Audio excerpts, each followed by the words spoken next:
Olá pessoal, esse é o Em Casa Consciência, proposta 3. Meu nome é Juliana Vani, sou professora de Química no Instituto Federal Fluminense, campus Itaperuna. E hoje a gente vai falar um pouquinho sobre conservação de alimentos. Por quê? Em tempos de quarentena, uma das coisas que a gente observa é as pessoas correndo ao supermercado comprando gêneros alimentícios para estocar em casa para passar um longo período, sem ter que voltar novamente à rua ou ao comércio de forma geral. Então, quando a gente vai ver esse universo dos alimentos, a gente vai ver embutidos, embalados a vácuo, enlatados, todas essas substâncias têm um longo prazo de validade e isso vem por causa da adição de várias substâncias químicas chamadas de aditivos, conservantes, e essas substâncias é que garantem a longevidade desses produtos. E aí a gente tem laticínios, nós temos bebidas, carnes. Todo esse material vem de uma ciência por trás desses aditivos químicos, desses conservantes.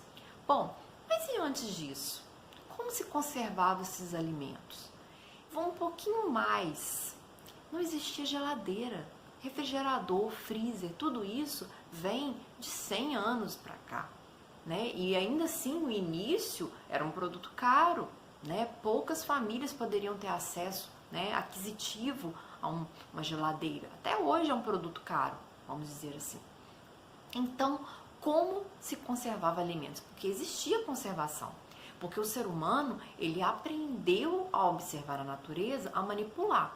Mas ainda assim, existem períodos do ano que você tem maior produção de determinadas safras, né?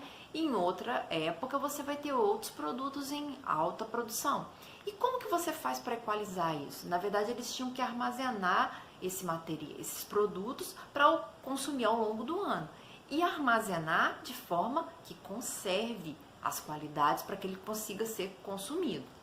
Então, se a gente pegar todo esse universo, é muita informação, tem muita ciência aí por trás. Então, vamos tentar pensar o seguinte: a deterioração do alimento é uma reação química. Por quê? O que é reação química?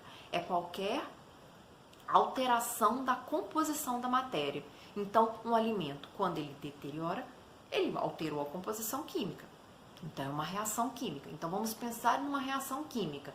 Então, você tem substâncias ali envolvidas, você vai ter vários fatores que podem influenciar. Que fatores são esses que podem fazer com que essa reação aconteça ou não, né? Quem são esses fatores? Como que a gente pode manipulá-los? Porque conservar um alimento nada mais é do que impedir a reação de deteriorização.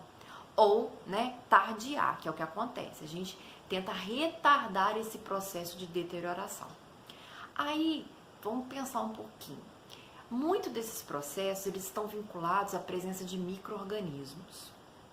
Micro-organismos, de maneira geral, são seres vivos. Então, eles precisam de quê para viver? Então, como que a subsistência desses micro-organismos está ligado a processo, né, de deterioração dos alimentos? Tem a ver? Tem.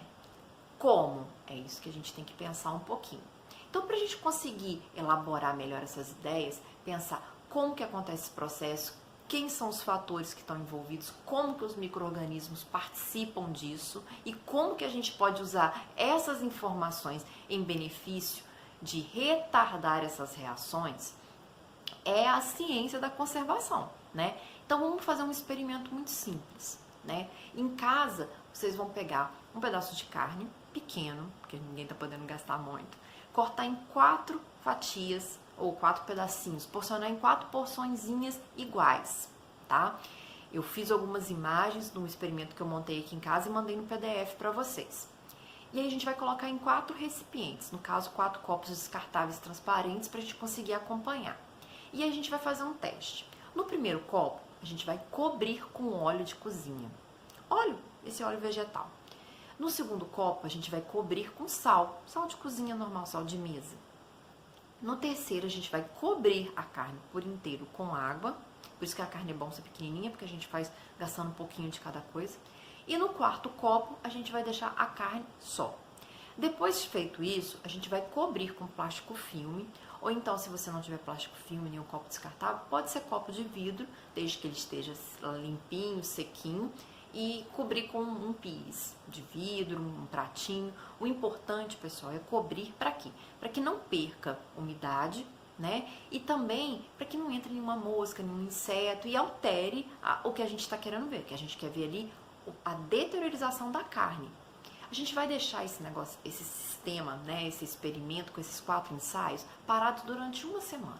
Então, a gente começa hoje a pensar nisso. Nesse meio tempo, eu preciso que vocês pesquisem o que é um método de conservação, quais são os que existem, né, para a gente poder encontrar essas discussões paralelo com isso, com esse experimento que a gente está montando. Preciso que vocês pesquisem também sobre esses micro-organismos, né? O que eles precisam para viver e como que isso tem a ver com a deteriorização dos alimentos. Então, juntando tudo isso, ao final da semana, a gente vai conseguir comparar o que a gente na pesquisa previu e o que a gente realmente teve como resultado. Então, eu deixei um quadro lá para a gente poder anotar os nossos resultados esperados. Então, em frente àquilo que você pesquisou, o que você espera? Em quais desses ensaios a carne vai se conservar ou não? Em qual desses ensaios a conservação vai ser maior ou menor?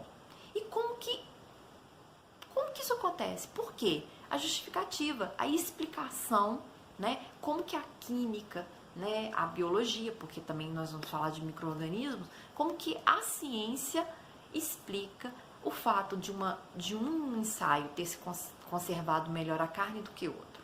Então, juntando todas essas informações, a gente vai comparar com os dados reais do nosso experimento na semana que vem. Então, tentem fazer isso em casa.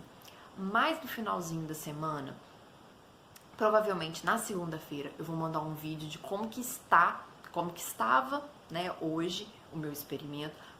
Quando na sexta-feira vou tirar umas fotos e no sábado, no domingo, para a gente poder ver ao longo da semana como que está acontecendo esse processo. Eu vou mandar fotos. Quem puder fazer o experimento, vai ser muito legal fazer em casa.